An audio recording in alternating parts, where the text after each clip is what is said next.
Bueno, buenos días. Vamos a retomar el asunto. Vamos a iniciar con las mesas redondas para ver si podemos sacar partido de esta congregación de profesionales que bajo su óptica personal entienden el paisaje de una manera determinada, y ahora se trata un poco en esta mesa redonda de establecer la conexión transversal entre los discursos que cada uno de ellos ha elaborado y somos capaces de enriquecer un poco el debate, ¿no? Entonces, en principio, la mesa redonda está abierta a todo el público. Creo que hay unos micrófonos que no sé si se llevarán o se acercarán al que levante la mano. Pero para comenzar, pues vamos entre Elena y yo vamos a un poco a establecer un poco las preguntas que animen el debate, ¿no? Y entonces, bueno, en principio, lo que yo veo ahora mismo. Luego, simplemente apuntar que se ha incorporado a la mesa Nieves Peinado Margalet, que es arquitecta del área de accesibilidad de CEAPAT, del Centro Estatal de Referencia de Autonomía Personal y Ayudas Técnicas, que bueno, nos va a dar su visión desde el tema de la accesibilidad, especialmente complejo en Alcalá del Júcar, como ya nos han dicho, pero en general para fomentar la accesibilidad al paisaje y bueno, todo nuestro patrimonio, simplemente. Pues hola, no sé, es que aquí no hay más volumen que el encender y apagar. Solo tenemos un mando. Sí. No sé si lo pueden subir por allí. ¿Se oye un poquito más alto o más cerca? Hablo más cerca. Vale. Bueno, en principio la cuestión no es fácil, ¿no? Porque como habéis podido comprobar, pues hay muchas ópticas de afrontar el tema de paisaje y muy singulares. Pero bueno, con tal de aunar el asunto, yo creo que ha habido una cosa que a mí particularmente me ha llamado la atención y que no se ha hablado de ello, ¿no? Que es un poco el uso del territorio. Y el uso conlleva pues unas connotaciones, ¿no? Yo creo que, y luego evidentemente esto llevará a una regulación, que es lo que nos preocupa, y que un poco estas jornadas están planteadas como reflexión sobre ese tema y cómo abordar definitivamente la legislación que ordene todo este asunto, ¿no? Entonces, vamos a ver, el tema del paisaje, o de patrimonio, o de arquitectura, o de excavaciones, ¿cómo se llama? Arqueología estaría incluido. Todo ello es patrimonio, algo que de alguna manera va vinculado a un uso, que vamos a decirlo con claridad, sería el turismo. Es un nuevo uso que se establece sobre el territorio y que de alguna manera hay que controlar. Máxime hoy en día, con los medios de difusión que hay del turismo y en esta sociedad de globalización que está todo cambiando radicalmente, que tenemos una accesibilidad a todo el tema del turismo, pues simplemente con poner unas coordenadas geográficas por internet o por un móvil se envía, y automáticamente el paisaje, si es un boom topping, o sea, no sé cómo se llama, no sé, pues de alguna manera se invade de forma sin control alguno, ¿no? Entonces, yo creo que eso es un tema que deberíamos de reflexionar y, bueno, que evidentemente puede ser un sistema para repoblar la despoblación que sufrimos aquí en Castilla-La Mancha, que hay no tenemos una acotación como hemos podido ver en Canarias, que sí que tienen el turismo mucho más centrado, o lo tienen ya casi por asignación de lejos, llevan ya mucho más tiempo con ello. Y también tienen otra situación de territorio que es como mucho más limitada, como han dicho, el tema del horizonte, que es lo que delimita, que están limitados por el mar, ¿no? Entonces tienen una geografía delimitada, con un tamaño delimitado, y que de alguna manera tienen que ordenar, y que evidentemente pues se tiene que abordar de las formas que tenga que ser preciso.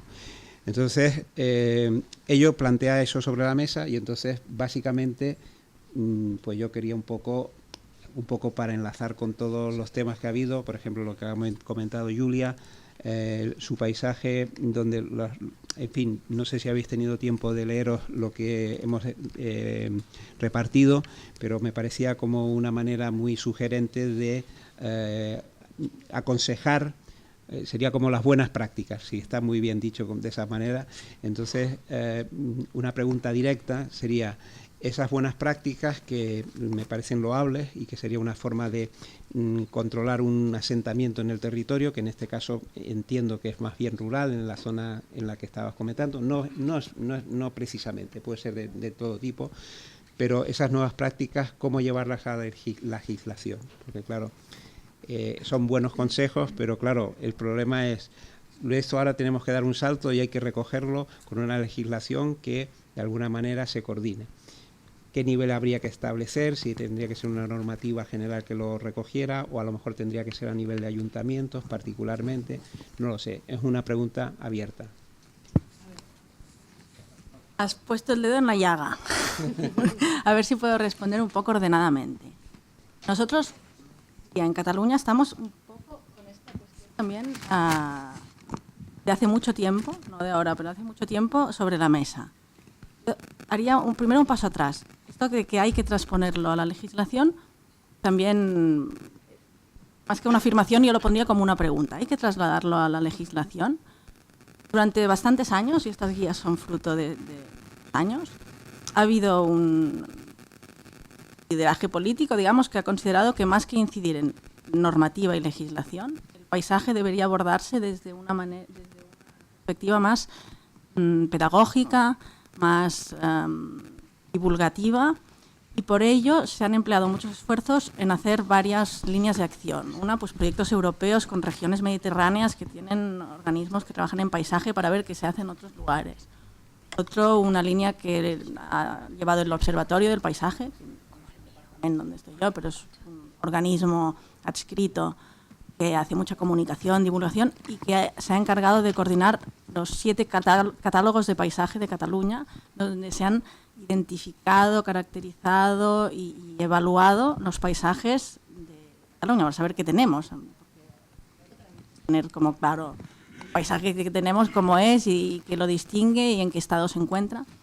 Y otra línea era la de, bueno, pues empezar a reflexionar sobre buenas prácticas en distintos ámbitos que se consideraban problemáticos, que no es en territorio rural, porque o sea, digamos que en Cataluña hay una intensidad de uso bastante superior que la que yo vi. A lo mejor me equivoco, pero lo poco que he visto es que territorio propiamente rural, agrícola, intocado, queda Pirineo, quedan zonas interiores, pero no queda tanto. Y tenemos mucho paisaje periurbano, que es agrícola, pero donde hay mucha cosa que no es agrícola y que está un poco afeando el paisaje cada vez más. Entonces, estas guías que trataban de huertos periurbanos que proliferan por todos los rincones, que son agujeritos que no se sabe a qué se dedican, polígonos industriales que tenemos un montón, todos feos y mal diseñados y mal resueltos, construcciones agrarias, que también hay muchas, y de una calidad constructiva y estética tremenda. Se dedicaron como esfuerzos a decir, bueno, ¿cómo esto podría mejorarse? Pero no con normativa, sino con unas guías que pretendían ser como de interés para proyectistas, para políticos y para el sector.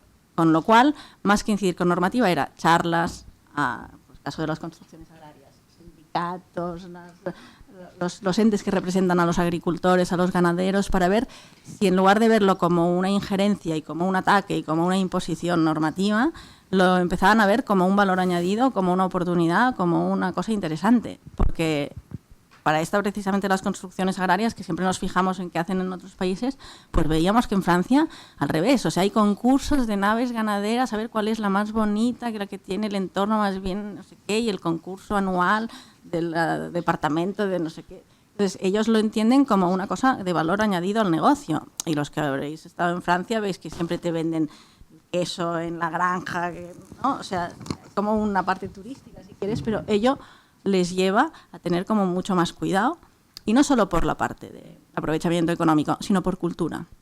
Con lo cual yo creo que hubo unos años en que esto se veía más una cosa de cultura ciudadana general, el paisaje, el valor que se le da y el cuidado con el que se trata, que no una cosa, responsabilidad de la institución que tiene que ir a perseguir la infracción del particular que no cumple la norma. En los últimos años, de todos modos,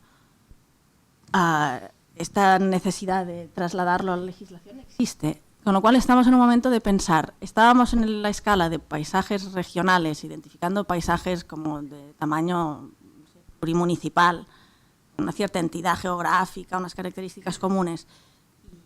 nos hemos quedado en esta identificación y ahora hay una presión de los jefes, digamos, yo soy técnica, a decir, bueno, ¿esto en qué se concreta en normativa municipal o plurimunicipal? Estamos en esta momento. No os puedo dar respuestas porque no las tenemos. Lo único es que yo creo que hay que tener un trabajo de partida que analice los valores, las características, el que tenemos entre manos y a lo mejor luego las respuestas son iguales en todas partes, porque a lo mejor en las construcciones agrarias tenemos que decir rebozar y pintar de un color marrón en toda Cataluña. No digo que no.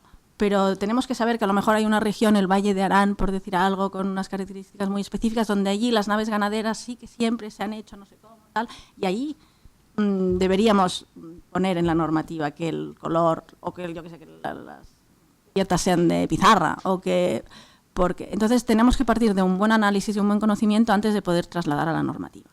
Segunda cosa, la normativa seguramente no conoce fronteras administrativas, sino que tiene que, si hablamos de paisaje, tiene que ser común a unas fronteras naturales, estéticas.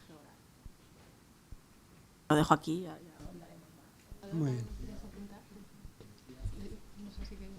Sí, a ver, la pregunta se la ha lanzado a Julia, pero es abierta si queréis opinar al respecto, lo que digáis.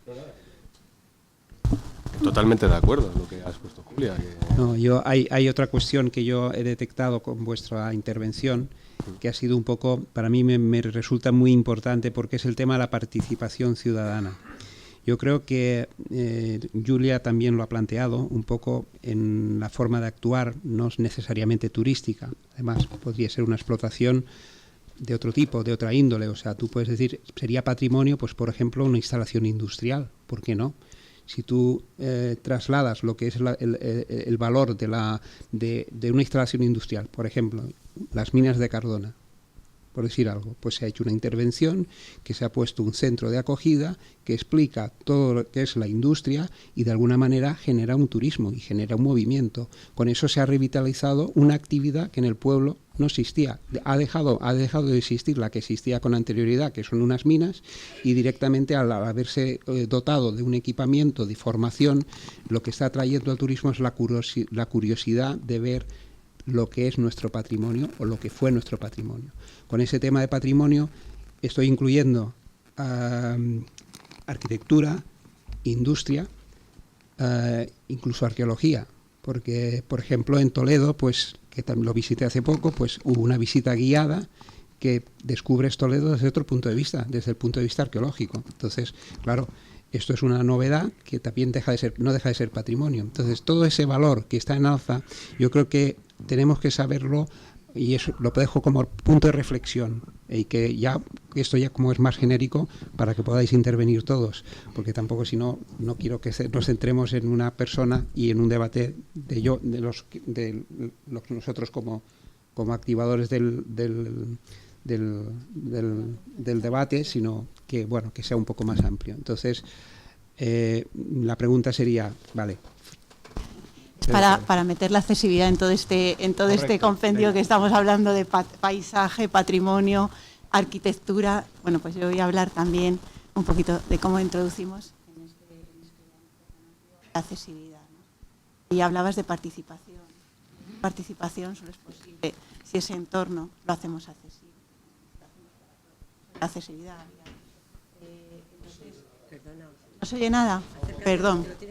¿Me habéis oído o repito? ¿Me habéis oído? Vale. Para mí que lo tengo que...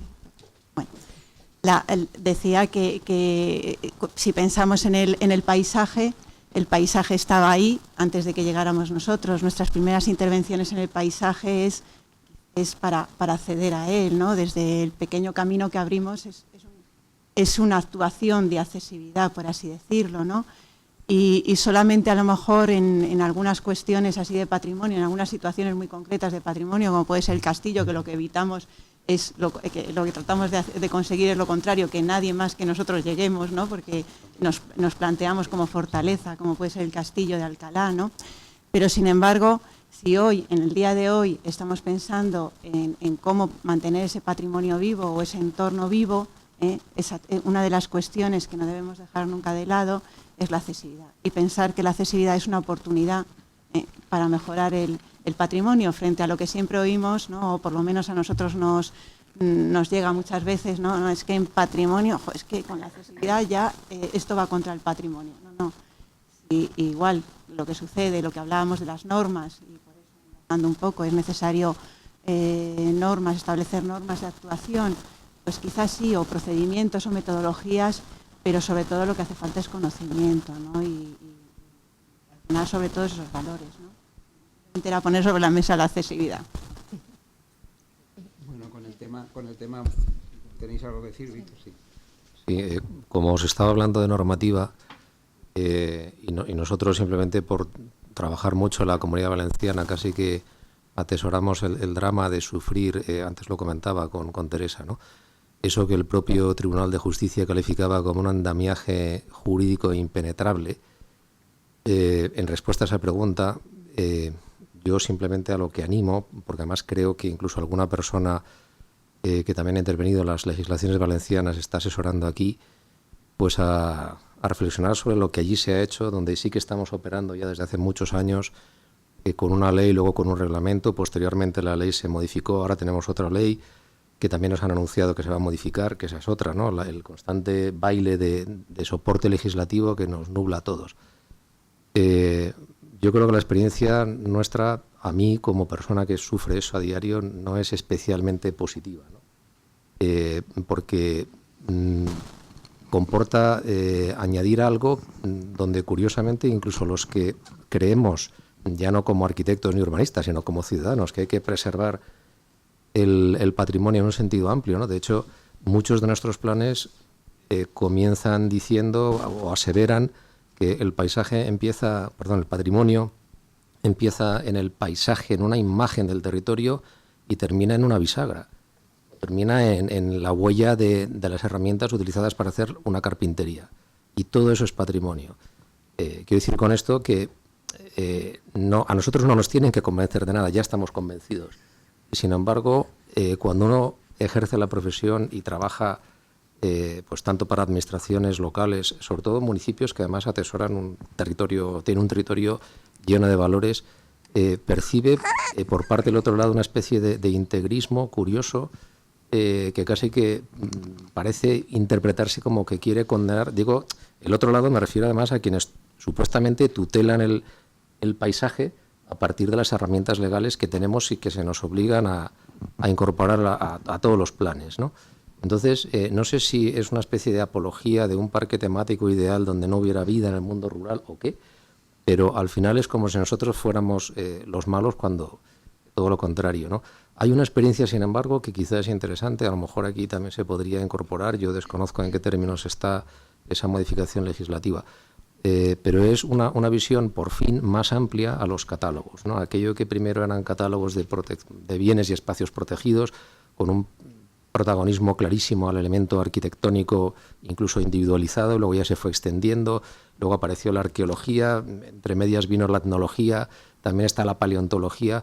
Bueno, ahora en la ley que todavía tenemos vigente, supongo que también en la futura, se establece que los catálogos, dice la ley, deben incorporar como mínimo 3 secciones. Y habla de una de catálogo natural, otra de catálogo del paisaje y otra de catálogo que llama cultural, donde está la arqueología, etnología, arquitectura y paleontología. A mí eso, por ejemplo, me parece que es interesante, ¿no?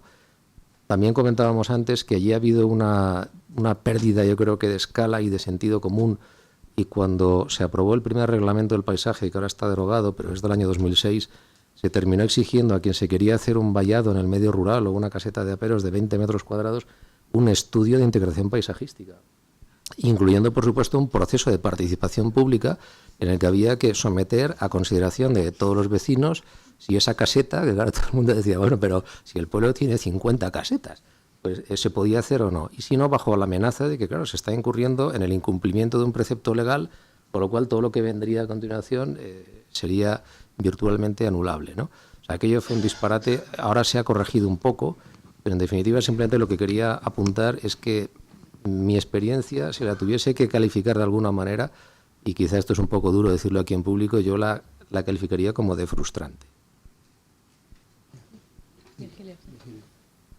Quería, en la línea de lo que comentan, dos cuestiones. En en todos lugares cuestionables, en la Comunidad Canaria la legislación urbanística es un caos horrible, no puedes dar ningún paso, no ya yendo acompañado con un asesor jurídico, sino necesitas 2 o 3, ¿no? Porque las interpretaciones son tantas y encima dependiendo también del interlocutor que tengas, con lo cual la normativa al final es una burocracia donde es imposible salir, ¿no? Por lo tanto, yo entiendo que cualquier aspiración en la legislación contemporánea debe de tender a los mínimos común denominadores que permitan realmente hacer práctica una aplicación urbanística, porque es que si no estamos y seguiremos estando en esos callejones sin salida. Es imposible. Y lo uno a la segunda reflexión. Hace unos meses tuve la oportunidad de estar en una reunión en la que se debatía pues algo no de la escala de la de ustedes, pero un poco inferior, y estaba el presidente de la comunidad, estaba el presidente de la Diputación, estaba el alcalde municipal, estaba el presidente de la autoridad portuaria, porque era un tema ligado a los suelos de la autoridad. Habían técnicos de todas las administraciones y estábamos unos cuantos técnicos externos. En un momento determinado de la discusión en relación a ese proyecto, el presidente de la Diputación, que es una persona muy mayor, paró aquello, miró a todos los representantes políticos y les dijo, pero vamos a ver, ¿tenemos ilusión en lo que estamos planteando o no? O sea, mientras no haya ilusión en un tema, una ilusión que emane de una sensibilidad colectiva en un tema determinado, podemos estar redactando legislaciones toda la vida y las cuestiones completamente paradas.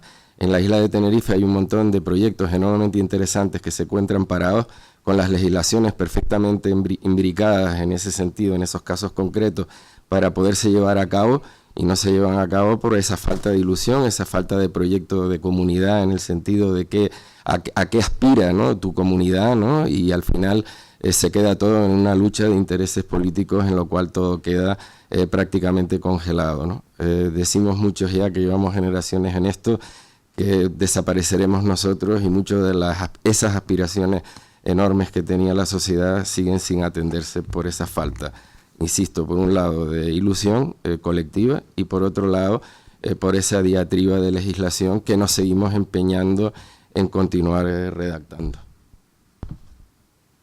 Y un poco al hilo con esto, o sea, al final estamos hablando de hacer partícipe a la ciudadanía, ¿no?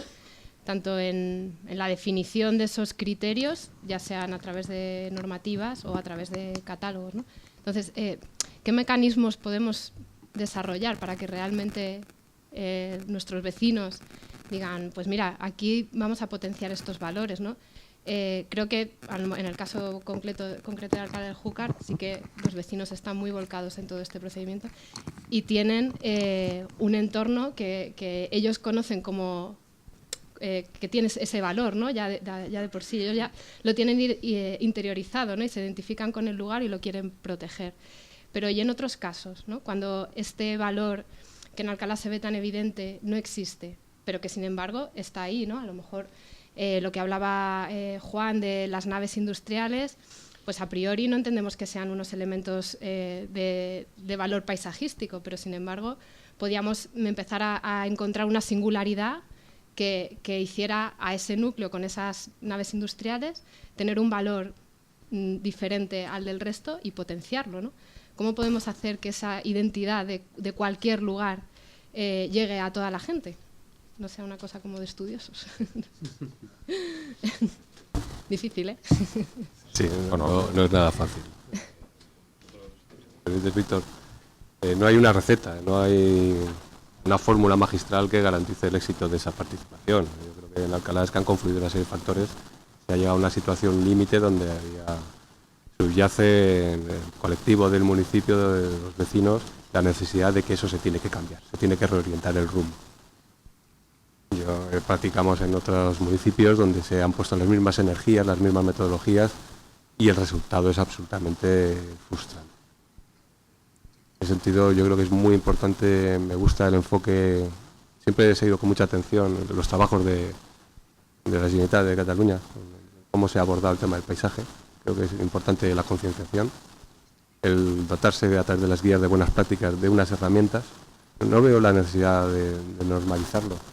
Creo que hay que ir mucho caso por caso. Creo que hay unas componentes supraterritoriales que escapan del encorsetamiento de los límites administrativos de los municipios, creo que son absolutamente prescindibles en esta política sectorial. Y en cambio sí que veo que es importante normalizar contenidos cuando ya entras en la fase de proyecto, como intervienes para supervisar, que sí que se observan esas determinaciones de rango supraterritorial. En esa fase de tutela, de cómo vas a intervenir, sí. Lo de la participación, pues es un misterio. Víctor tiene bastante más experiencia que yo en esos aspectos, pero ya te digo que aquí es que confluyó una serie de factores y ha sido muy ilusionante. La respuesta de los vecinos, y que tengo que deciros que a mí me llena de satisfacción el poder estar participando en ese proceso. Es mucho más de lo que está. Es un proceso que se está retroalimentando. Pero también he tenido ocasión de participar en procesos que te están dando contra la pared, ¿no? No hay una fórmula. No, yo no soy capaz de decir qué mecanismo hay que arbitrar para llevar a buen puerto.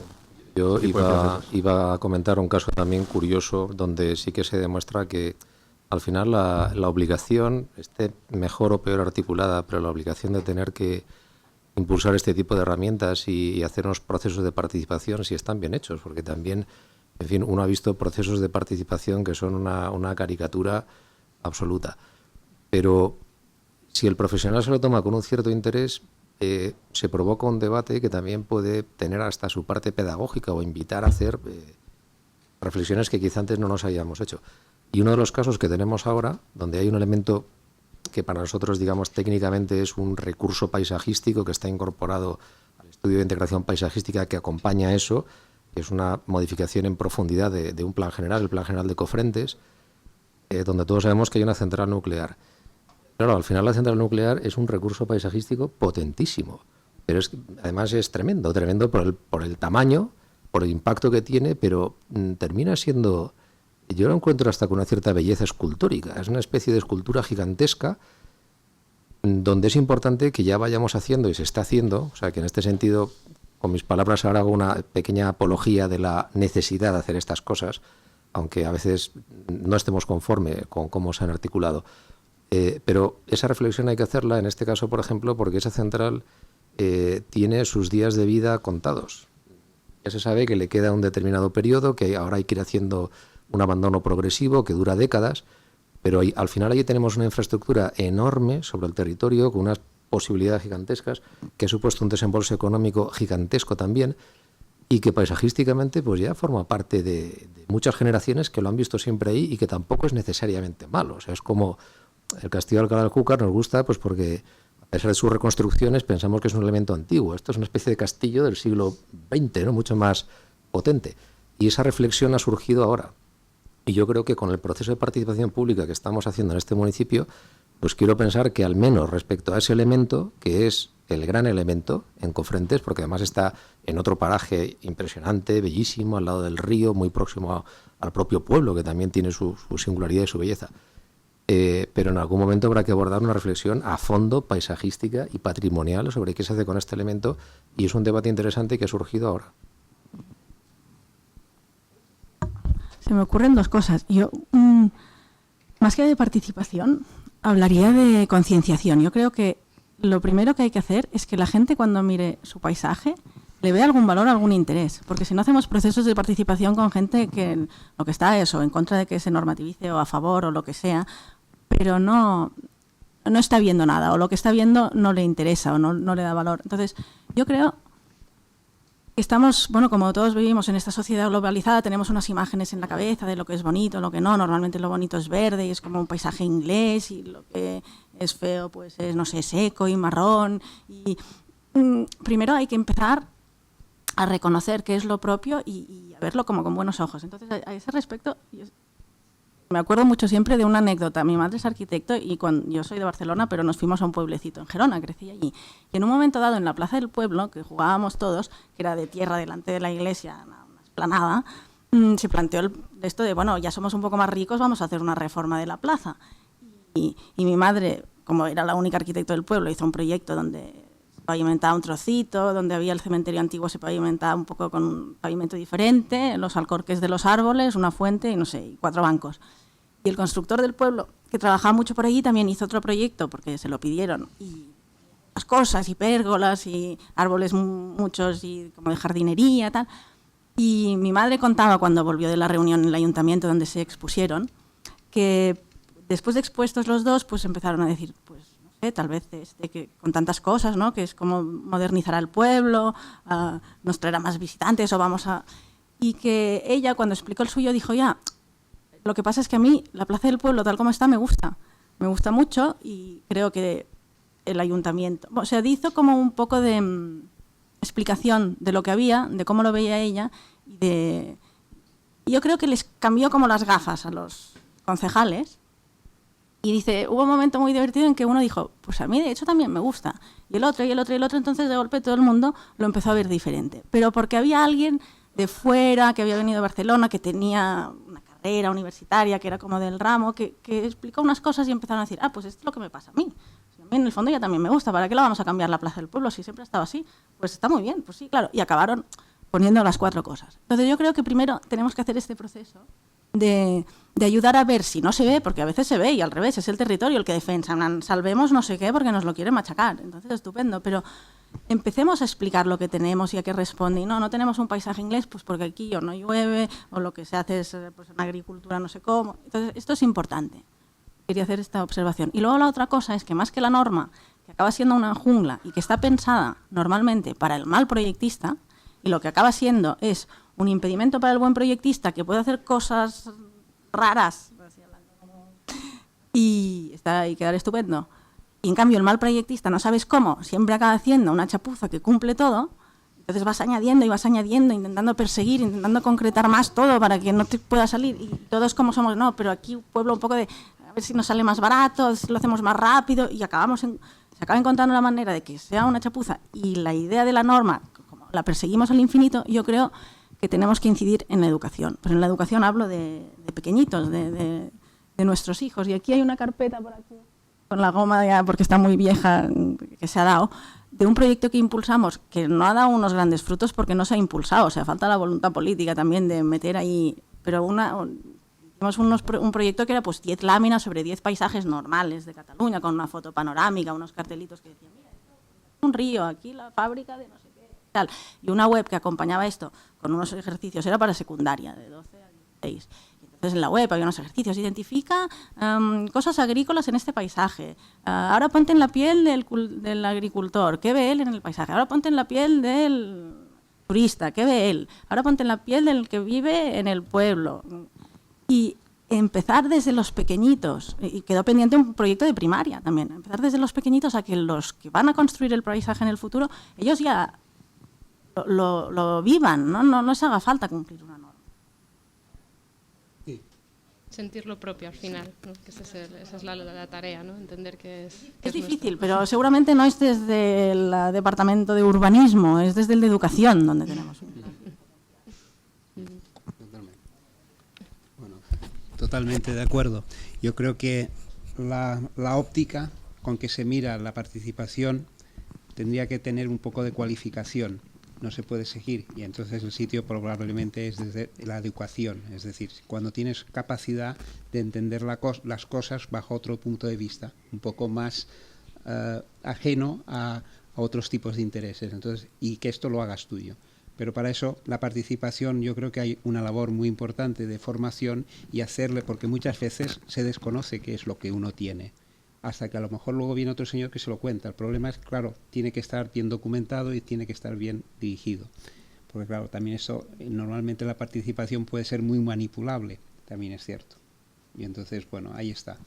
Entonces, efectivamente, el tema de formación es muy importante, pero sobre todo hay un sentimiento que es el de propiedad que tú consideras que es tuyo.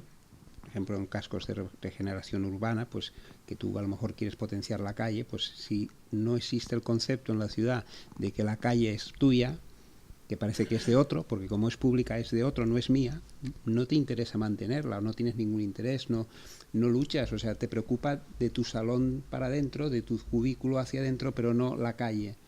pues es lo mismo traducido al paisaje o traducido a cualquier actividad. Entonces, claro, para ello la participación sí que es muy, de alguna manera, salva, por decirlo de alguna manera, el requerimiento que puede ser ahora multiprofesional de los jurídicos o de los juristas o de los abogados, porque esto de alguna manera lo que sí que establece una cierta claridad en las entradas y salidas de plusvalías que se puedan producir. Vale, de acuerdo, hay una participación, la gente lo hace suyo, ya no los cambios urbanos que pueda haber se van a generar un poco de alguna manera controlados, pero claro, los que van a participar tendrían que intervenir todos, no solamente el ciudadano, también los empresarios, la actividad, el que tiene de alguna manera alguna inquietud. Y entonces eso es lo que es muy difícil. Realmente yo que lo estoy viendo, digo, me parece fantástico, pero realmente me siento desbordado, o sea, diría, ¿y cómo se aborda? De una forma eficiente, porque participar, pues tendrías que seleccionar un poco, ¿no? Porque claro, el ejemplo que has puesto es muy, muy gráfico, o sea, muy evidente, o sea, pues la gente, pues viene alguien de fuera, pues como tampoco tienes mucho conocimiento, pues sí, venga, esto parece que tal. Por eso, claro, esto es importante, hay que contar con la participación, pero habría que hacer un esfuerzo porque esa participación viniese de alguna manera dirigida por gente que de alguna manera haga ver la lectura real de ese valor patrimonial que se tiene de cualquier actividad urbanística. Entonces, claro, ahí es donde realmente creo que... Entonces, no sé, la pregunta es, ¿somos los arquitectos o tendremos que ser varios o tenemos que incluir a todas las... Porque, claro, si todos empezamos a poner normativa, podemos tener normativa que va a chocar. Entonces, claro, ya vemos que el tema de la normativa es complicado y que se puede convertir en un verdadero suplicio, o sea, en que de alguna manera, en una manera de hacer inactivo cualquier tipo de actividad. Entonces, se corre el riesgo que la normativa determine y, bueno, lo dejo ahí porque veo que queréis intervenir. Y es que, bueno, con respuesta a lo que estás comentando, yo que ya digo que intento siempre incorporar esa participación, por supuesto, orientada, porque si no el resultado puede ser devastador, ¿no? A mí me viene a la mente una plaza especialmente desafortunada, todo un ejercicio, una especie de homenaje a la hortera, ¿no?, que tenemos en Castellón, la plaza de María Agustina. El equipo de gobierno siempre se jactaba y se enorgullecía de que era resultado de un proceso de participación. Estoy convencido, seguro que el vecino de Castellón que bueno, es una ciudad donde sus fiestas tradicionales pues utilizan unos elementos que estéticamente son chocantes, vamos a decir. El vecino de Castellón estoy seguro que aplaudía aquello, ¿no? Al menos a algunos vecinos, a otros yo circulo por ahí y me produce, vamos, espasmos, ¿no? Es una cosa de vergüenza ajena. Y fue consecuencia de un proceso de participación. Paradójicamente, por eso digo que a veces son contradictorios y cómo hacerlos para que no termine siendo un dislate es fundamental.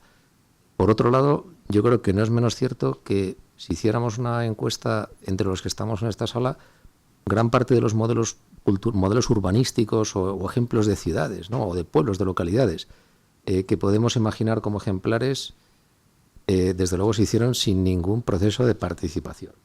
Y muchas a golpe de lo que ahora calificaríamos de, bueno, absolutamente totalitario, etcétera. Y ahí están, han funcionado magistralmente bien, nos las han mostrado en las escuelas de arquitectura, lo hemos estudiado y seguimos viajando a esos sitios para admirarlos, ¿no?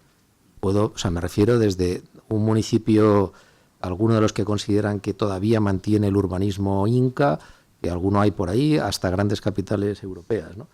Y luego finalmente quería hacer una llamada a la sensatez y quizá, siendo esta jornada algo organizada desde el Colegio de Arquitectos, especialmente oportuno, porque es otro problema que tenemos, ¿no?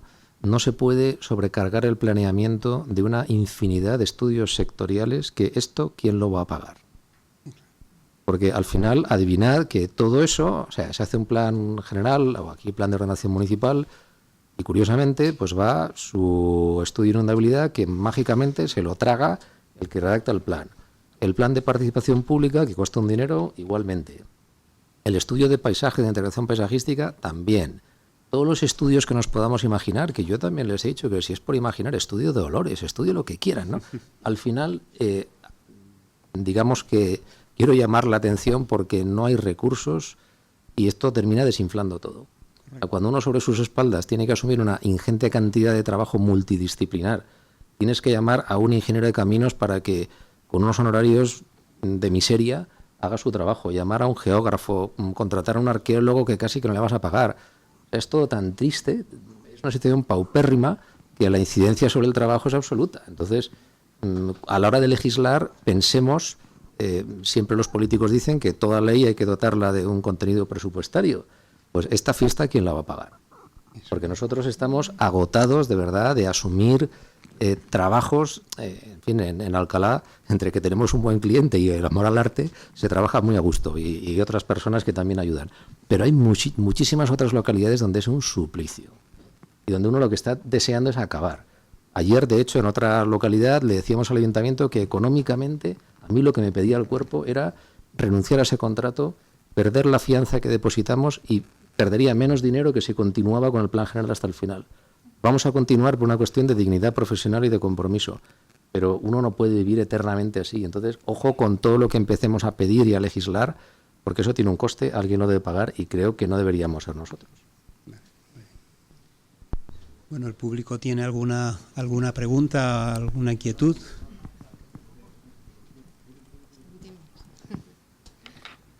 Sí, Virgilio. Dos cositas de lo que venimos hablando. A veces en el tema de la participación ciudadana confundimos lo que es una participación para simplemente opinar y entonces, claro, nos metemos en un camino que todos podemos estar opinando horas y horas, con lo que realmente debe ser un proceso de participación ciudadana donde, aparte de la opinión, pero en un grado principal, esté y predomine la información, ¿no? Muchos proyectos quedan sin futuro porque la administración es incapaz de informarlos de manera transparente, porque hay muchas cuestiones detrás que impiden que nos aclaremos en cuáles son las intenciones reales que está detrás de todo. Entonces, si realmente hubiera honestidad en todos esos planteamientos y obedecieran a esa voluntad de satisfacer esa ilusión común, los procesos de participación ciudadana serían mucho más sencillos. Cada cual podría criticar, por supuesto, pero ya toda la información y todo el trabajo previo que lo deben de hacer personas con la capacidad habilitada para ello, es una pérdida de tiempo sin más. Eso por un lado. Y por otro lado, cualquier proyecto que no lleve aparejado el tema de la productividad, pues tiende a no tener futuro ninguno, ¿no? Y pongo un ejemplo de cómo en Lanzarote César Manrique, con su ilusión, fue capaz de trasladar esa ilusión al presidente de la Diputación, al presidente del Cabildo de Lanzarote, que vio en aquella propuesta una posibilidad para que el turismo de la isla se significara de una manera diferente. Y entonces apostó decididamente, informó debidamente y arrastró a todas las administraciones concurrentes, de manera que todo el mundo apostó por lo mismo, y Lanzarote hoy en día pues ofrece un turismo con un perfil completamente diferente gracias a esa ilusión y a todos esos proyectos y a todas esas infraestructuras que se hicieron con César Manrique, ¿no? Por lo tanto, cualificación, información y productividad, porque si no podemos estar haciendo parques que al final lo único que quedan es en suelos residuales que no sirven absolutamente para nada.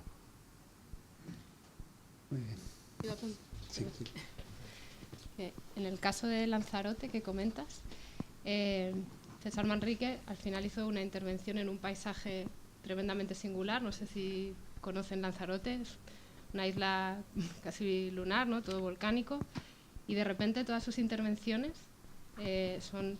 se introducen en el territorio y aparecen como un elemento blanco.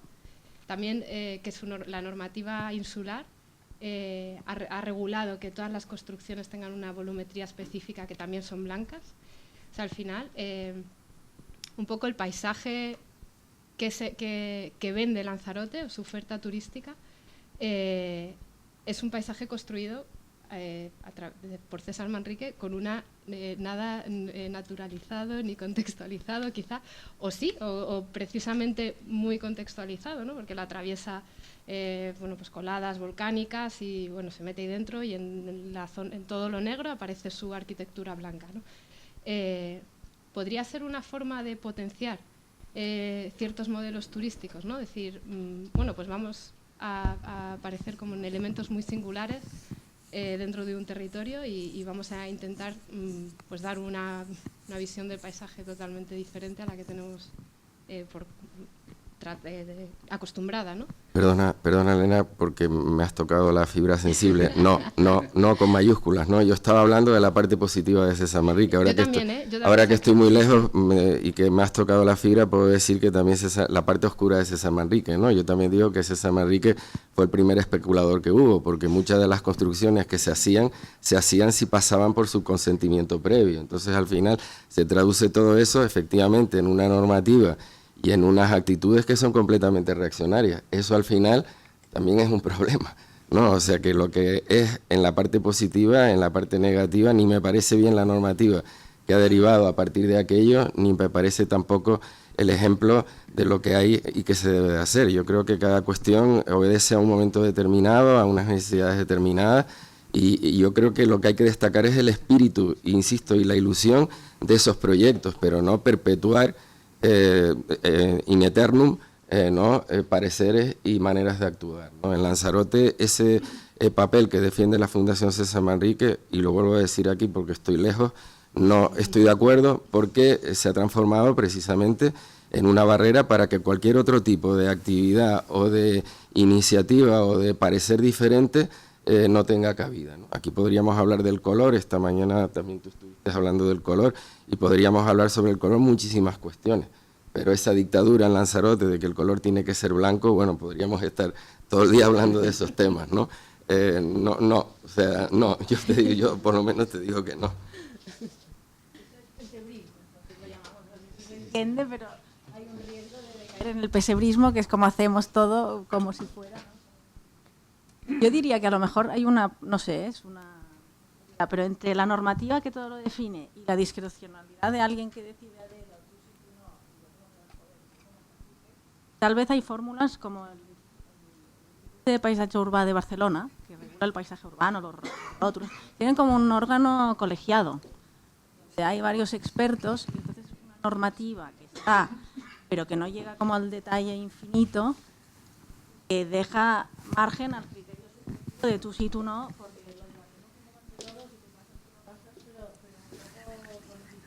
son varios expertos cualificados intentando que no se corra el riesgo de decir, bueno, yo me lo creo y me paso, que hay directores generales de urbanismo en Cataluña o en el Ayuntamiento de Barcelona que claro, también han estado ahí 25 años y era lo que él decidía, es lo que se hacía y lo que no.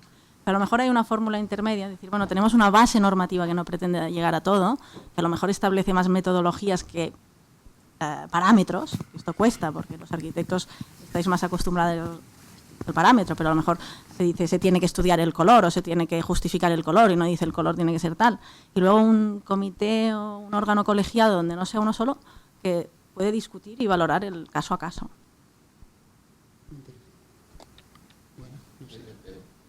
Perdonen que acapare el tema, pero es que estas cosas me interesan, ¿no? O sea, tuve la suerte de pertenecer a la Comisión Insular de Patrimonio, ¿no?, de la isla de Tenerife.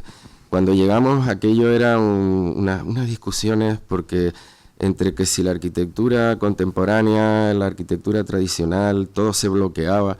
Y allí se introdujo un concepto que cambió completamente las actitudes y que los temas empezaron a salir por unanimidad, pero vamos, como chorros, que era que tú puedes distinguir perfectamente en cualquier tipo de trabajo que se te plantea, si ese trabajo está hecho con cariño y con respeto hacia el sitio donde vas a intervenir, al margen de qué camino sigas, ¿no? Y ese simple planteamiento llevó a que sobre la marcha aquello fuera una selección objetiva, porque ahí no es subjetivo lo que estoy tratando, sino con criterios objetivos tú ves claramente quién se ha tomado en serio un trabajo, qué promotor hace un planteamiento de verdad productivo, quién no, y entonces todo aquello iba organizando la toma de decisiones y aquello salía todo como con unanimidad normalmente, o prácticamente en la totalidad de las cuestiones. La ciudad se construye como suma de voluntades y de intereses. El territorio se construye y es reflejo de lo que la sociedad es. Y debe ser todo lo libre y democrática que ello implique. Todo lo que significa ponerle corsés a toda esta historia, ponerle trabas y no trabajar en la vía de sustentar lo que es la acción comprometida, realmente interesada en lo positivo para todos, transparente. Todo lo que no entre ahí es lo malo, todo lo demás, ¿qué más da? O sea, lo importante es que las cosas se hagan realmente y sean reflejo de esa suma. Todo lo que reste no sirve.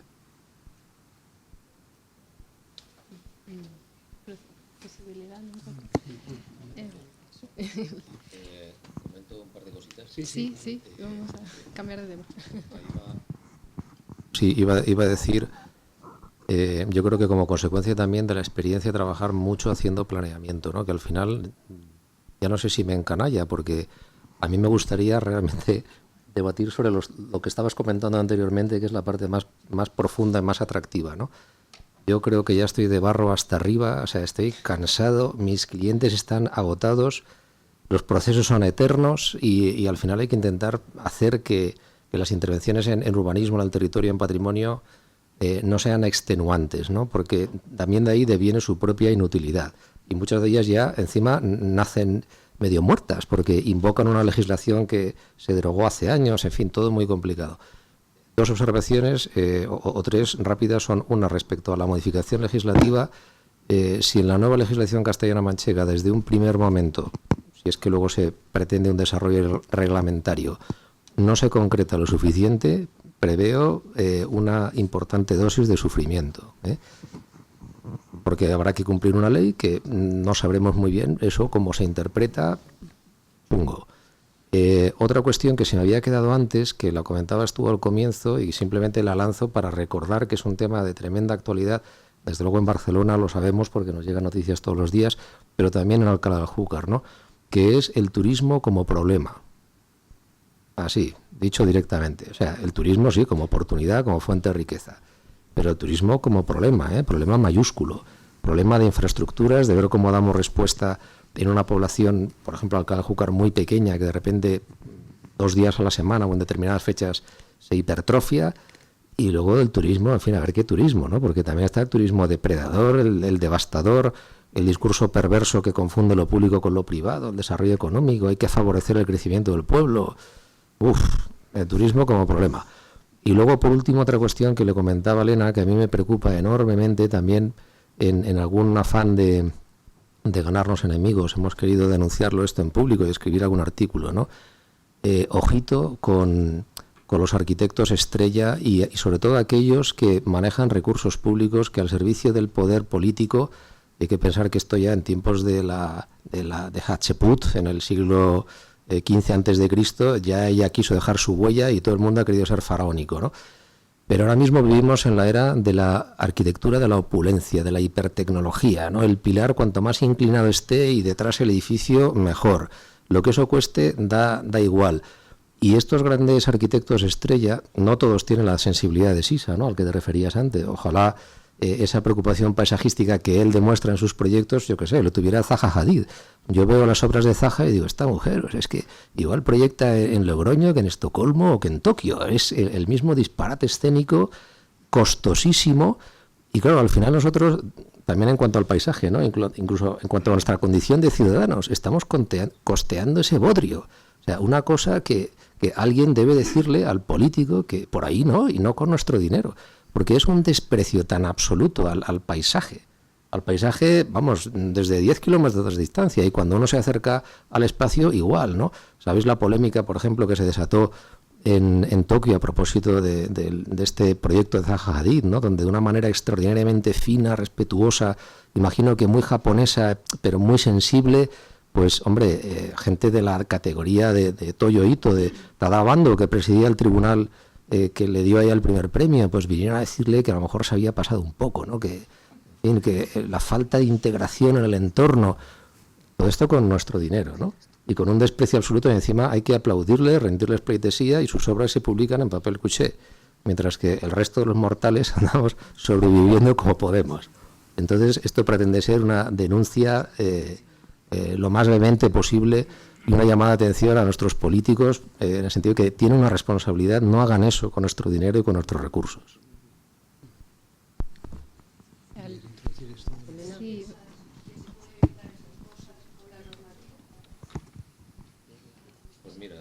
Te diría que rotundamente sí.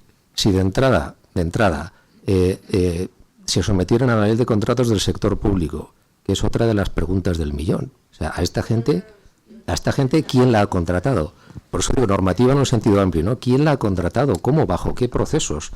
Y luego, hombre, esas exigencias que los demás debemos cumplir, hay que partir de la base de que la perversión de todo esto está en que precisamente se les ha llamado para que a través de su obra faraónica espectacular destaquen.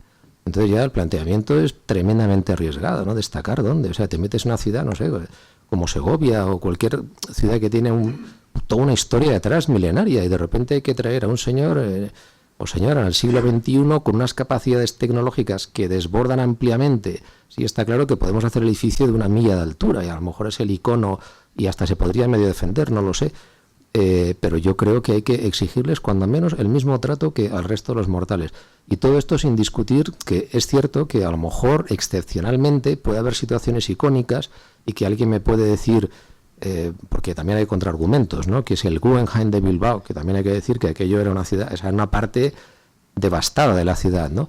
Que es el Guggenheim, que no deja de ser un artefacto, ¿no? Yo recuerdo cuando estudiaba, tenía un profesor de estética y composición que estuvo durante 4 meses hablándome del artefacto, así lo llamaba, no refiriéndose a este museo, sino al concepto de artefacto en arquitectura. Yo creo que eso es un artefacto, bueno, ahí ha funcionado bien, pero en general hay muchos otros ejemplos de una tremenda arrogancia, ¿no? De un desprecio total. Entonces creo que hay que exigirles que cumplan la normativa. Estoy completamente de acuerdo contigo, ¿no? Te lo decía porque, bueno, yo soy funcionaria y mi trabajo es aplicar la normativa. En primer, en segundo, en tercero y en cuarto lugar, pero me ha parecido, pues, bueno, que se ha criticado mucho quizá el exceso de normativa. Te tengo que decir que los planes de ordenación municipal y los planes especiales son una pesadilla para todo el mundo, ¿eh? Para vosotros segurísimo y para los demás también. Que probablemente hay veces que tanto los unos como los otros no entendemos, pues mira, poniéndote un ejemplo práctico de lo que yo manejo en patrimonio, ¿qué puede entender el de enfrente de, por ejemplo, el criterio de la mínima intervención cuando te están planteando un edificio de no sé cuántas plantas en un monumento, por ejemplo?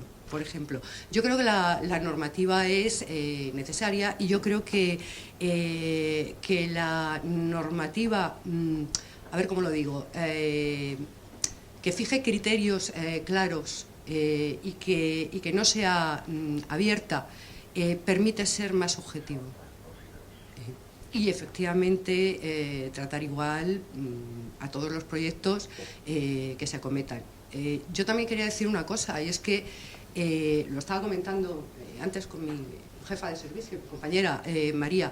A mí me da la sensación muchas veces, yo llevo muchos años trabajando en patrimonio histórico, patrimonio cultural, he trabajado en la empresa libre muchos años, he sido funcionaria, que hemos llegado a un punto en el que parece que el inicio del camino con el patrimonio cultural es el turismo. Y es el desarrollo, el aprovechamiento del patrimonio cultural como factor de desarrollo a través del turismo. Y yo creo que ese es el final del camino, no el principio. Que hay que ser muy selectivo en las actuaciones, que no en todos sitios, desgraciadamente, dan cancha para hacer una serie de actuaciones, pero que allá donde no se puedan hacer, también hay que proteger, también hay que conservar y sobre todo también hay que concienciar.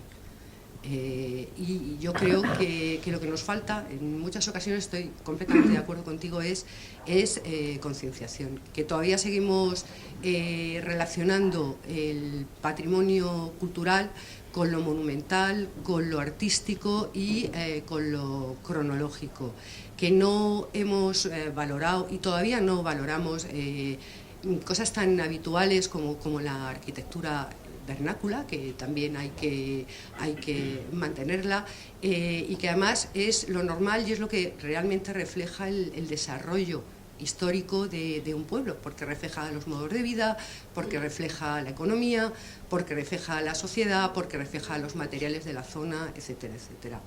En ese sentido, sea o no vendible turísticamente, y sí que es cierto que estamos teniendo muchísimos problemas, y lo digo desde el punto de vista de la administración, en muchísimos sitios que no son tan vendibles turísticamente, no existe ese concepto, no existe ese respeto y no existe ese concepto del patrimonio histórico como seña de identidad.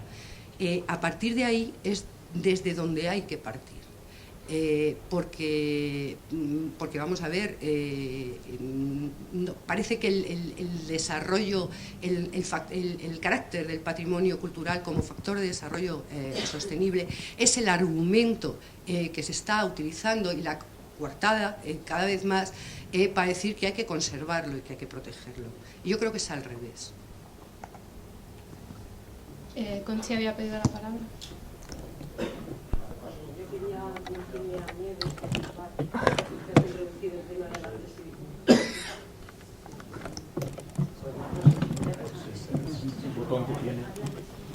A ver, ¿ahora se oye? Ah, es que estaba encendido entonces.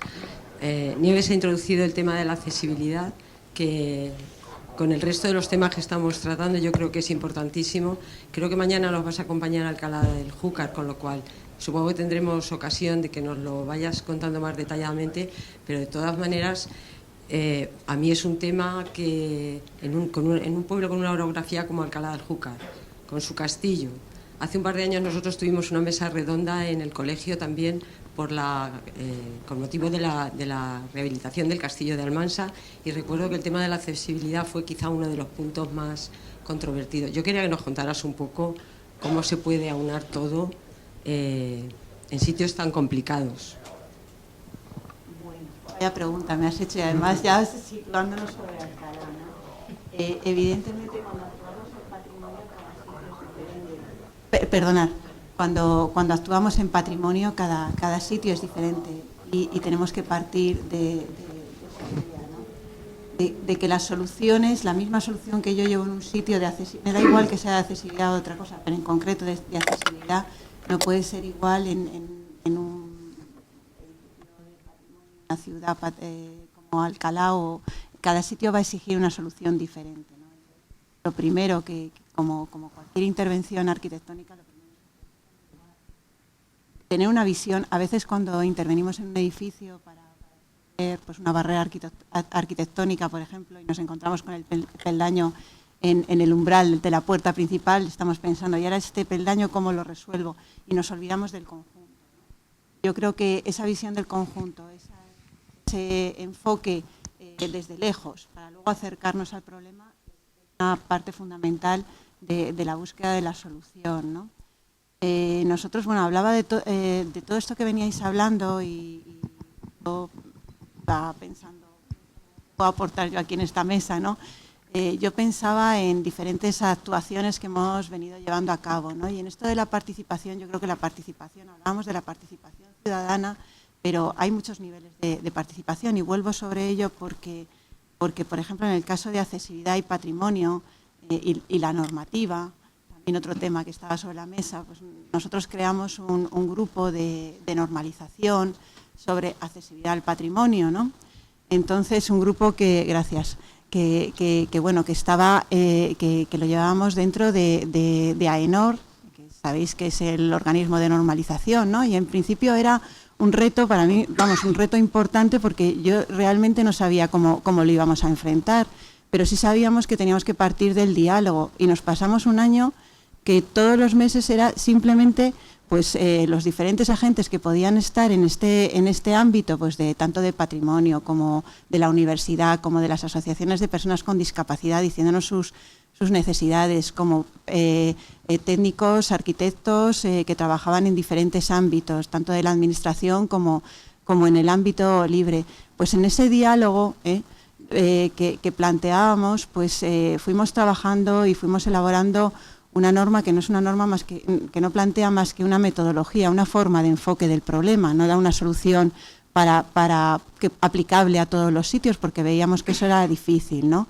Eso está casi terminado y cada vez que se habla de esta norma, yo a veces me encuentro con que se habla de esta norma y yo estoy ahí y dicen, bueno, ya vamos a tener la solución, ¿no? Y parece que buscamos esa solución que ya, porque a veces estamos contra la norma, pero sin embargo queremos algo que nos diga cómo actuar en cada caso, ¿no? Eso no es posible, ¿no? Somos profesionales y en ese sentido, pues ese es nuestro trabajo, ¿no? Pues en Alcalá la solución va a ser muy distinta que la que puede plantearse, pues yo qué sé, en una zona de Madrid, del centro histórico de Madrid. Entonces, ese ponerse en el lugar creo que tiene mucha relación también con identificarnos con el paisaje, hacerlo nuestro, ¿no? Hacer nuestro el paisaje, el patrimonio, sentirnos que formamos parte de él, ¿no? Y bueno, y en eso, para sentirnos parte de él, tenemos que poder acceder a él. Vuelvo a recalcar el mensaje del principio, ¿no? Y no sé si pues mañana lo veremos en Alcalá. Hay un avance, estamos viendo los trabajos que está haciendo Salvador en el estudio, y yo creo que bueno, que ahí hay unas posibilidades que son muy interesantes, ¿no? Sí, yo quería hablar con respecto a lo que acaba de hablar Nieves ahora mismo. Creo que el tema de accesibilidad tiene además como varias escalas, ¿no? Porque podemos quedarnos en la escala pequeña del pequeño peldaño que tienes a la entrada de un edificio, pero claro, hay otros tipos de accesibilidad a otra escala, que puede ser llegar con un coche. Por ejemplo, no sé, en muchas poblaciones, por ejemplo en la Provenza, pues los coches no entran, o sea, entonces los coches se dejan en un aparcamiento lejano y lo único que se hace es procurar luego la accesibilidad. Tenemos el ejemplo de Toledo con las escaleras mecánicas. Había un gran problema de tráfico en Toledo que había que llamamos a unos alemanes a arreglarlo, a ver cómo se solucionaba el tráfico. La solución era quitarlo, así de claro, y simplemente establecer un aparcamiento y luego crear efectivamente la accesibilidad. Entonces estamos hablando de una accesibilidad que ya es otra escala, es una accesibilidad a la población, al núcleo urbano, y luego evidentemente hay los pequeños detalles que todos no se pueden resolver, hay que ser conscientes. Determinadas pendientes son insalvables y esas son las de la topografía. Entonces, en ese sentido, lo único que ocurre es que los lugares donde puedan ser accesibles sí que puede haber unos servicios para atender a la persona que tenga unas ciertas minusvalías, pero hacer un determinado paisaje con unas obligaciones topográficas que son insalvables, plantear el problema. Entonces, creo que hay que cambiar la escala. Simplemente quería hacer esa apreciación.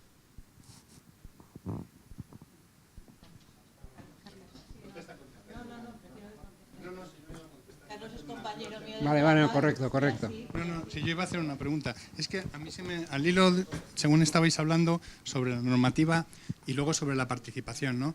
Yo estaba pensando, vale, estamos aquí en un contexto hablando de arquitectura y paisaje, digo, y si estuviéramos en el mundo de la alimentación, pues la normativa, si no fuera por la normativa, estábamos envenenados ya hace tiempo, ¿no? Si estuviéramos hablando en el ámbito del automóvil, si no fuera por los test que se someten los vehículos, las exigencias técnicas en cuanto a velocidades, estabilidad, es decir, unas necesidades específicas, unos componentes tecnológicos, sería difícil transitar por una autovía a una determinada velocidad, ¿no? En cambio, hablamos de arquitectura y parece que estamos poniéndole cotas a la creatividad, ¿no? Y yo creo que la normativa puede ayudar mucho. Otra cosa es que la normativa sea mala. Tienen accesibilidad, tenemos el código técnico, tenemos una normativa de accesibilidad de una de las comunidades autónomas, tenemos normativas municipales, en uno es 1,20, en el otro es 1,50, en el otro es 1, es que te vuelves loco. Cuando las necesidades de las personas con discapacidad son unas, y ahí está el conocimiento, ¿no? El conocimiento, cuando tú conoces cómo la necesidad de una persona ciega cuando se desenvuelve por una ciudad, cuando conoces los requisitos que tiene una persona sorda cuando existe a un evento como este, si yo fuera sordo, como aquí en este salón de actos no hay un bucle magnético, pues a mí no me llegaría el sonido con la nitidez. O si yo hubiera sido participante con discapacidad, si no estuviera esta rampa muy cuestionable, pues no hubiera podido subir, ¿no? Es decir, estamos hablando, es decir, los arquitectos tenemos una responsabilidad y producimos un daño estético, ¿no? Podemos producir, no sé, yo ayer estaba en Elche hablando sobre ciudades amigables con las personas mayores y les puse, después de 6 horas de caminar por la ciudad, una cantidad de ejemplos de no amigabilidad. Es decir, somos responsables de muchas cosas y tenemos el deber de formarnos y de instruirnos en muchas cosas, ¿no? En cuanto a la participación, a principios de verano, en unas jornadas en el Palacio de Carlos V, en la Alhambra, estábamos hablando, debatiendo, y se llamaban jornadas participativas sobre pavimentos en ciudades, patrimonio de la humanidad, ¿no? Y estábamos hablando, por ejemplo, surgió los pavimentos del Albaicín, ¿no? Que si lo conocéis son unos bolos de piedra, y entonces la gente también, las personas mayores que se han hecho mayores, que llevan viviendo toda su vida en ese barrio, forman parte del patrimonio del Albaicín. Es decir, el patrimonio sin las personas no se entiende, ¿no? Entonces, había comentarios de la gente se cae. Una persona mayor que transita en su barrio de toda la vida se cae. ¿Por qué? Porque los pavimentos no son adecuados. Y quizás si saliese un concurso para mejora de las condiciones, simplemente el tratamiento superficial de las calles del Albaicín, saldrían muchas ideas de muchos arquitectos o no, pero seguro que saldrían ideas, saldría una discusión y seguro que una mejora de eso, ¿no? Me gusta el proyecto que se está llevando a cabo en Alcalá de Júcar, porque incluye a las personas. Es decir, las personas están abandonando el casco tradicional, se están yendo a la planicie, donde bueno, pues se dan unas situaciones donde su vida es mucho más sencilla, y ahora se quiere recuperar el que esas personas vuelvan a su hábitat natural, que es donde han desarrollado, porque yo entiendo que Alcalá del Júcar, sin las personas que lo habitan, sin su costumbre, sin su forma de ser, de hablar o de comer, pues se convierte en un parque temático, ¿no? Y entonces, pues yo creo que eso es poco interesante, ¿no? Yo hablaría de personas, incluidas en el paisaje, en el patrimonio y en la vida cotidiana, ¿no? Y si nos olvidamos de las personas, al final hacemos otras cosas, ¿no? Simplemente eso. Muy bien.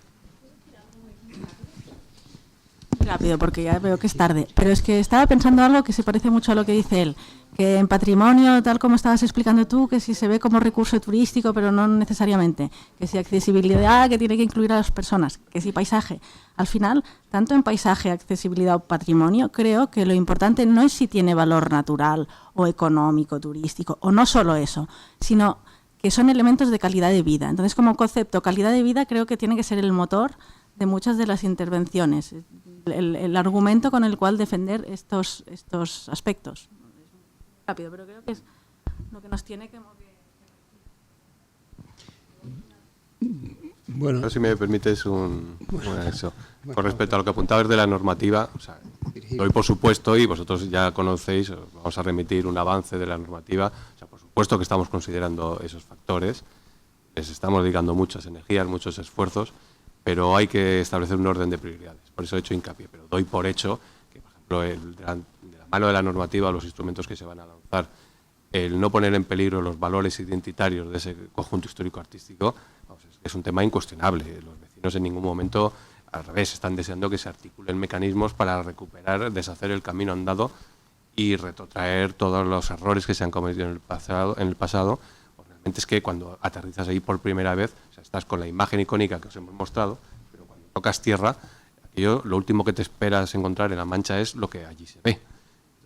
Va a ser complicado, va a suponer muchos recursos públicos, pero desde luego si no garantizamos el que sea un espacio vivo, personas con sus problemas, con sus carencias, pero que siga siendo habitable, va a ser un esfuerzo baldío, inútil.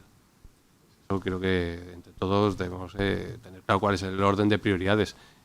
Puesto que luego en dato el tema del paisaje, los valores tipológicos, la arquitectura manchega que están ahí, que son claros. De hecho, Alcalá es una excepción en cuanto al paisaje característico de La Mancha. Difícilmente no conozco demasiado bien la comunidad autónoma, pero sí que tiene unos rasgos identitarios muy singulares, ¿no? Pero hay un orden de prioridades.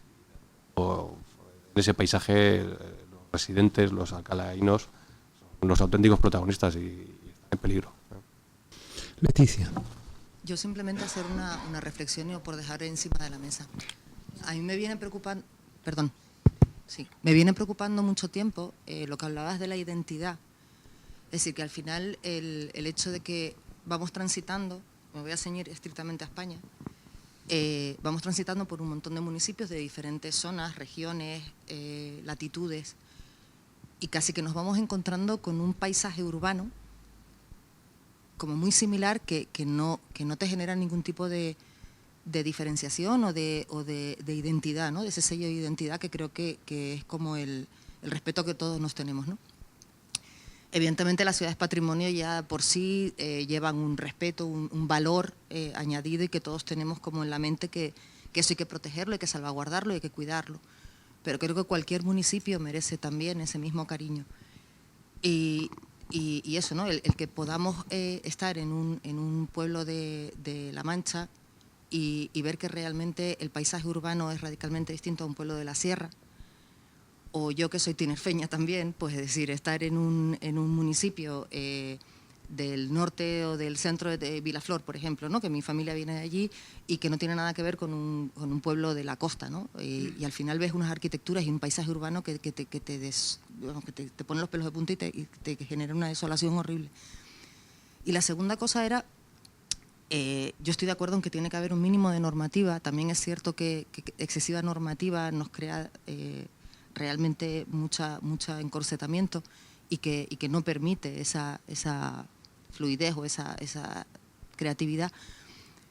Y mi pregunta es si realmente sería realmente la figura del ordenamiento municipal, o sea, del planeamiento municipal, el que en toda su gestación y al final materialización, es decir, esa participación ciudadana que estamos hablando tanto, ese estudio del sitio, ese encontrar esa fuerza o esos valores que cada municipio, cada comunidad tiene, ese paisaje tanto urbano como natural, como cultural, todo lo que estamos hablando, si realmente sería el instrumento de planeamiento el que debería recogerlo fuera y establecer él sí que debería establecer esas normativas en esos sitios concretos para que gente que trabajamos, los arquitectos que normalmente trabajamos y estamos hasta cierto punto sometidos al criterio de un cliente, porque evidentemente no hay buen arquitecto si no tiene detrás un muy buen cliente.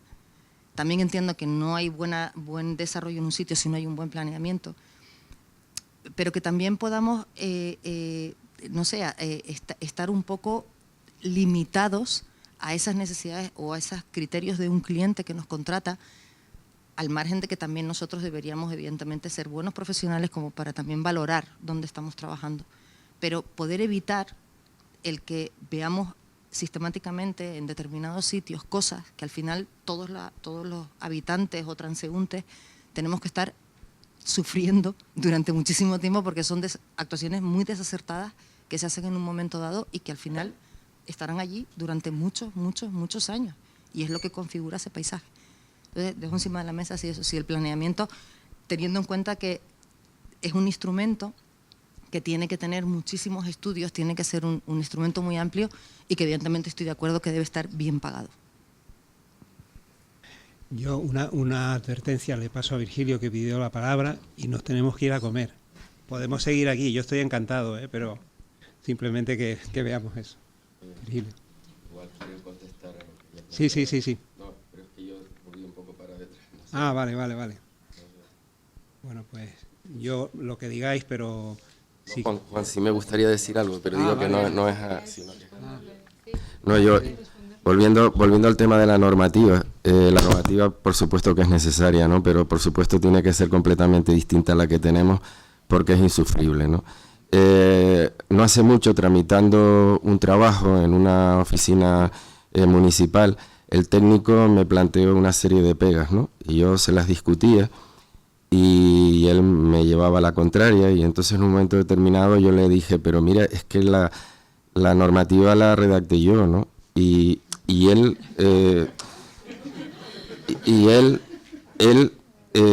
tenía la razón, o sea, no la tenía yo, la tenía él, ¿no? ¿Cuál es la conclusión de todo esto?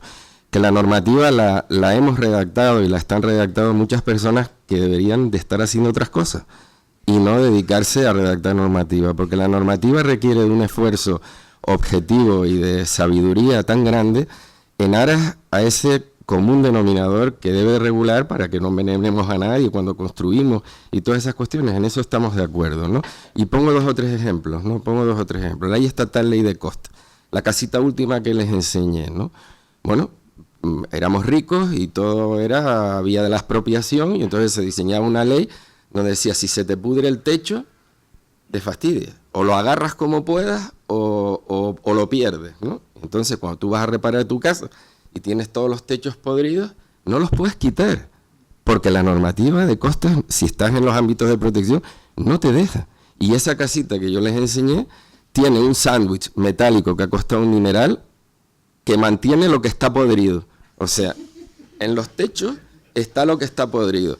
Esa es una imagen de la sinrazón de nuestra legislación, nos guste o no. Otra, en Canarias, pendientes laderas del 15% y demás, nueva ley turística, no sé, porque es que todos los días salen nuevas, ¿no? Pendiente máxima para las vías rodadas, un 6%. Y tú dices, pero claro que puedes hacerlas, ¿no? Pero venga para arriba, venga para abajo, unos líos de miedo, unos costes tremendos. O sea, no tiene sentido, ¿no? San Juan de la Rambla, antes hablabas de municipios como Buenavista y demás. En la parte alta, ¿no? Las calles tienen pendientes hasta del 25%, ¿no? Y estás haciendo algo y de repente te discuten que la rampa de acceso, como tienes un 9 y no tienes un 8, pues no cumple, ¿no? Entonces, cuestiones de estas, de la sinrazón de nuestras normativas, yo estoy quemadísimo con este tema. Creo que en este país tiene que haber una concienciación brutal en aras de la simplificación normativa como necesidad para desbloquear muchas de las cuestiones que están paralizadas. Por eso, en la iniciativa que ustedes están planteando ahora, yo no digo que no hagan normativa, yo lo que digo es que se hagan con cabeza y que se hagan con síntesis, que la síntesis es muy complicada, sintetizar es muy complicado, ¿no? Pero que ahí tiene que haber un esfuerzo responsable de síntesis, porque si no, nada servirá para nada. Lo que tú decías, venga un plan sectorial, venga otro plan especial, no, el estudio de detalle, no, es que ahora el estudio de detalle se remite al plan no sé qué, del plan de la unidad de actuación, y al final aquello paralizado, ¿no? Es un lío tremendo. Sí a la normativa, pero la normativa con cabeza, lógica, objetiva, que impida que continuamente estemos sufriendo, no los arquitectos, sino todo, el ciudadano que quiere arreglar el palomar encima de la cubierta de su casa, es que es insufrible. El panorama es insufrible. Una cosa es la sin razón y otra cosa es la normativa. Yo con la razón, yo te doy la razón, pero desde la razón. Hay compañeros que están en los ayuntamientos, en las comunidades autónomas, con temas relacionados con la concesión de licencias, y tienen que basarse en un ordenamiento para justificar la concesión o no, y que no sea un acto total y absolutamente interpretativo, que en algunos casos puede llegar a serlo, ¿no? Pero yo creo, contra esa normativa, por supuesto, pero es que si no... Yo también quería apuntar en defensa de nuestra profesión, ¿no? Porque esta pregunta yo me la he formulado, pero al final ya más que hacérmela yo, es que en esos espacios de desesperación absoluta que antes comentábamos, que a mí me han conducido en ocasiones a ser literalmente paño de lágrimas, o sea, alcaldes que se me han echado a llorar, ¿no? Frustrados, acomplejados, una cosa tremenda. Entonces, la pregunta del millón, ¿no? Que a mí me la han hecho y claro, o estás preparado con una respuesta o si no quedas fatal. Y es cuando, en medio de todo ese tránsito horrible, ¿no? Al cabo de no sé cuántos años de tramitación de planes y nunca se llega al final, te dicen, bueno, pero esto, ¿de verdad para qué sirve? ¿O sirve para algo? Y entonces tienes que tenerlo muy claro. Y yo la respuesta que les doy, y quizá me salgo por la tangente, pero me parece que, por ejemplo, el alcalde Júcar es una respuesta, y es una respuesta válida, es la de que hay que presumir que siempre estamos hablando de una mejora, ¿no? Pero bueno, incluso aunque no lo fuera, se supone que sí. La aparición de ese plan o la aprobación para quien hace esa pregunta, que es quien va a tener que manejarlo y aplicarlo, el ayuntamiento o un alcalde, ¿no? Le sirve como excusa y como punto de inflexión para decir que hasta aquí hemos llegado, y cosas como las que se han estado perpetrando, porque en ciertas situaciones y en Alcalá de Júcar algunas obras se han perpetrado, ¿no? Es tremendo. Bueno, pues el político necesita una excusa, necesita un argumento, un punto de inflexión, un sitio de decir, bueno, hasta aquí se ha venido medio tolerando, pero es que ahora hay una cosa nueva, que es este instrumento. Y yo es la respuesta que les doy, ya sin cuestionar si ese punto de inflexión conduce a un espacio mejor o peor, porque otra cosa que observamos es que al final los planes son de todos y no son de nadie. O sea, respecto a lo que uno pretendía, ha habido tantos informes sectoriales, tantos cambios, que termina siendo algo que, bueno, yo muchas veces le digo a Salva en el despacho cuando él se desespera más que yo estoy ya más encanallado quizá, aunque somos de la misma edad, pero le digo que nuestra disciplina es tremendamente gris. Entonces, únicamente aspiro a que cuando llegamos a un espacio que muchas veces es de oscuridad, no quiero dejarlo luminoso, pero bueno, que si antes era negro, ahora sea un gris de una tonalidad más o menos tirando a algo claro, ¿no? Con eso me conformo. Con esto hago, ya digo, una defensa de lo que hacemos, porque es que si no, yo estaría de psiquiatra, claro. O sea, si nos dedicamos a esto y yo mismo me pregunto ¿para qué sirve? Pues al menos que sirva como punto de inflexión. Bueno, ¿alguna pregunta más? Sí.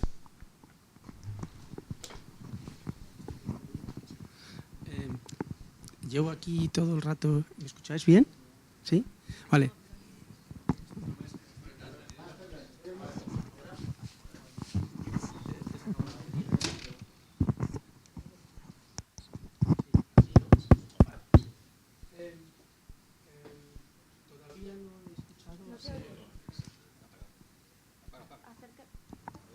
¿Ahora? Ahora, vale. Yo soy pasajista y... Vale, ok.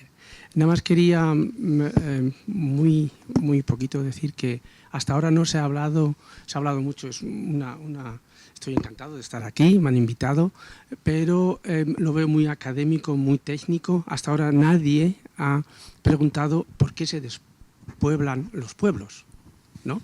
También el tema del trabajo, de las plazas de trabajo, hasta ahora no he oído nada. Quiero decir que también es muy importante que se crean plazas de trabajo para la gente joven, porque si no acabamos despoblándose los pueblos. Quiero decir que eso también es muy importante, porque yo no sé dónde está aquí la tasa del paro aquí en estos pueblos. No lo sé, pero tiene que ser altísima. Y claro, y si hacemos planes y normativas y planes y otro plan parcial y otro, quiero decir que tenemos que procurar traer, o que se quede la gente joven o la que poquito a poco va detrás de nosotros, para que se queden en el pueblo o en la ciudad pequeñita. Y yo creo que yo llevo aquí 10 años en España, he estado toda mi vida en Alemania y en Dinamarca. Ahí, cuando empezamos a hablar de los problemas que se despueblan los pueblos, que también los tenemos en Alemania, en el norte de Alemania, y la Alemania unificada, Mecklenburg-Vorpommern es un poco Castilla-La Mancha, porque tenemos ahí un montón de pueblos que se están totalmente estrangulándose ellos mismos. Y el problema que, cuando hablamos de este problema, justamente en la misma frase pensamos también en dar plazas de trabajo, o cómo podemos procurar que la gente joven se quede en ese pueblo. Sin trabajo es imposible. Puedes hacer 18 planes perfectos, mejor, peor, coordinados con la normativa o sin normativa, pero es imposible. Es imposible que el pueblo quede con habitantes. Yo lo estoy viendo ahora pero que llevo aquí un par de horas solo, en Villa de Bes y en Júcar también he estado, y me doy cuenta, y de otros pueblos, Alborea y Casas Ibáñez y todo este entorno que llevo aquí, yo me parece que son 4 o 6 semanas, un poco viéndolo en más detalle, más profundo, y me estoy dando cuenta que no hay trabajo. Hay planes parciales, generales, hay un montón de desarrollo que es espectacular, viendo desde el punto de vista centroeuropeo, es espectacular lo que estáis haciendo aquí, incluso en los pueblos, aquí hoy mismo, pero yo veo que no quiero que me salga como una crítica, ¿no? Quiero decir que lo que es muy importante, que se den plazas de trabajo, que ya sé que lo sabéis todos, pero que hay que de verdad iniciarlo y prepararlo, igual que se hace también un plan parcial o un trabajo paisajista. Quiero decir que eso también es muy importante para ciudades o pueblos complicados, como el del Júcar, que vamos a ver mañana, ¿no? Porque está en una pendiente, y ahí, y acabo, no sé si lo he interpretado bien o lo he entendido bien, de volver a traer otra vez a la gente o en Villa de Bes, abajo en el pantano, que se llama Villa, ahora el pueblecito. ¿Cómo vas a traer ahí a la gente? Están procurando, yo los veo, que estáis procurando traer a la gente que va a ser solo, si se arregla el pueblo, o con los planes o sin planes, van a ser turistas. O van a venir un día y volver. Y a mí me extraña que tenga también tantas camas de hotel, Júcar, no lo sé, porque yo he estado varias veces y normalmente vas por la mañana y te vienes por la tarde. Lo que quiero decir que es muy importante también para el paisaje humano que se crean también plazas de trabajo, o por lo menos en perspectiva, donde la gente joven, también joven y joven plus y media, ¿no? Y con niños, sobre todo las familias, que tengan una posibilidad de una perspectiva que ellos se van a poder quedar en su entorno y no ir todos los días a Valencia y volver, porque estamos a 130 kilómetros, ¿no? Eso nada más quería comentarlo. Muchas gracias. Muy bien, gracias. ¿Algún comentario más? ¿O se nos ha hecho la hora y vamos a comer y volvemos? Que tenemos más jornada, ¿eh? Entonces hacemos un intermedio, ¿de acuerdo? Pues venga, ¿a qué hora vemos? 4:30, Hotel Europa. ¿La comida dónde es? José Manuel dice. Sí, que perdona. José Manuel, sí. Que no lo veo. Pásale. ¿Dónde está? Pedro, pasa.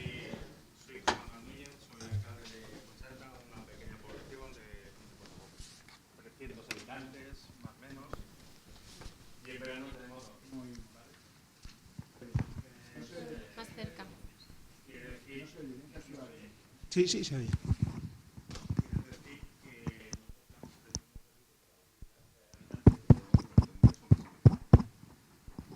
Legislar es importante y es imprescindible. Pero hay que legislar para todos. Está muy bien legislar para Toledo, está muy bien legislar para Madrid, pero luego estamos los pueblos pequeñitos en los que tenemos que gobernar para nuestros habitantes, esos 300 que quedan el resto del año. Y son los que vienen a pedirte una licencia de obras. No van al arquitecto, porque el arquitecto no va un día al mes. Van al alcalde.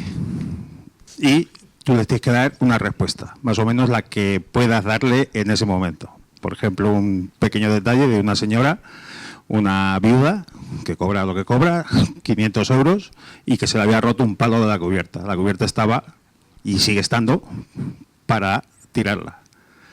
Cuando tú le dices que necesita un proyecto y que necesita no sé cuántas cosas para reparar su cubierta, evidentemente la mujer pues te dice que imposible. Por ejemplo, ¿vale? Nosotros tenemos que darle respuestas a las personas. El turismo está muy bien, y mi pueblo estamos persiguiendo por activa o por pasiva que sea un pueblo turístico, porque tiene base para ello. Pero es la excusa para que la gente no se nos vaya del pueblo. Tenemos un auténtico problema de despoblación en las poblaciones, y no ya solo las pequeñas, las medianas también. Y nuestra población cada vez es más vieja, más anciana. Entonces, por favor, que se legisle para todos. Y que, bueno, pues que se legisle en el tiempo. No podemos estar con un plan urbanístico, nosotros nos hemos gastado 20.000 euros, y que no tengamos plan urbanístico porque cambian la ley del suelo pues cada vez que entra un político nuevo, ¿vale? Entonces, y no estoy hablando de partidos políticos, estoy hablando de realidades. Las leyes tienen que perdurar en el tiempo, porque si no estamos perdidos. Y sobre todo eso, legislar sí, pero una cosa que sea moderada, que nos valga para todos y que no nos ponga impedimentos a poblaciones que ya están construidas, porque legislar para algo que se hace nuevo es muy fácil. Pero cuando tienes que un pueblo que mantener y que la gente se mantenga allí es más complicado. Gracias. ¿Vamos a comer? Sí. Pues seguimos luego. A las 4:30 volvemos a vernos aquí. Bueno, ahora la comida en el Hotel Europa, igual donde hemos tomado el café. Estáis todos invitados, claro. Así que nos vemos allá ahora.